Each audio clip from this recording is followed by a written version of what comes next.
లేపి మరి తన్నించుకోవడం అంటే ఇదే బిడ్డ అన్నా నేను రైతు బిడ్డనన్నా అంటూ బిగ్ బాస్లో అడుగుపెట్టి నమ్మి ఓట్లేసిన వారందరినీ నిండా ముంచేశాడు. ఎవరో అర్థమైంది కదా, అదే మన పల్లవి ప్రశాంత్.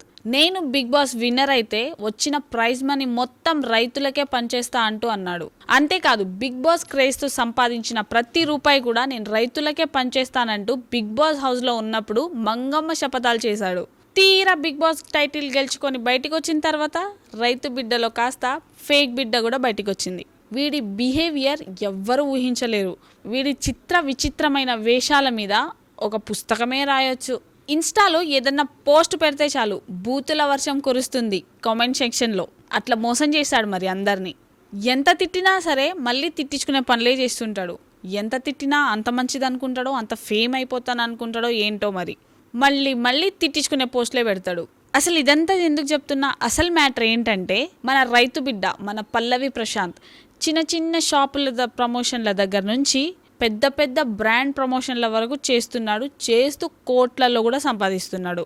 ఆ ప్రమోషన్ భాగంగా దిగిన ఫోటో అతన్ని ప్రమాదంలో నెట్టేసింది. మన రైతు బిడ్డ బైక్ మీద పోజులు ఇస్తూ ఒక ఫోటో షూట్ చేస్తూ బ్రాండ్ ప్రమోషన్ చేశాడు.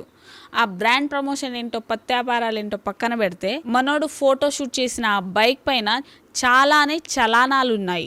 బైక్ నంబర్ వచ్చేసి TS36 N3700 అనే బైక్ నంబర్ పైన దాదాపు 1605 రూపాయలు పెండింగ్ ఉన్నాయి. దీంతో బిల్డప్ చాలు రా హౌలే, ముందు చలానాలు కట్టు అంటూ కామెంట్లు పెడుతున్నారు. దీంతో బిల్డప్ చాలు, ముందు పెండింగ్ ఉన్న చలానాలు కట్టురా హౌలే అంటూ హేటర్స్ కామెంట్ పెడుతున్నారు.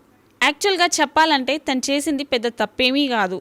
ఎందుకంటే ఆ బైక్ తనది కాదు. కాకపోతే ప్రమోషన్స్ చేసేటప్పుడు ఒక వెహికల్తో ప్రమోషన్స్ చేసేటప్పుడు వెహికల్ నంబర్ కనిపించేలా మనం ఫోటో షూట్ చేస్తున్నామంటే ఆ వెహికల్ ఎలాంటిది, దానిపైన ఏమన్నా చలానాలు ఉన్నాయా, ఏమైనా ఉన్నాయా అని తెలుసుకొని చేస్తే మంచిది అంటూ మరికొందరు కామెంట్ పెడుతున్నారు.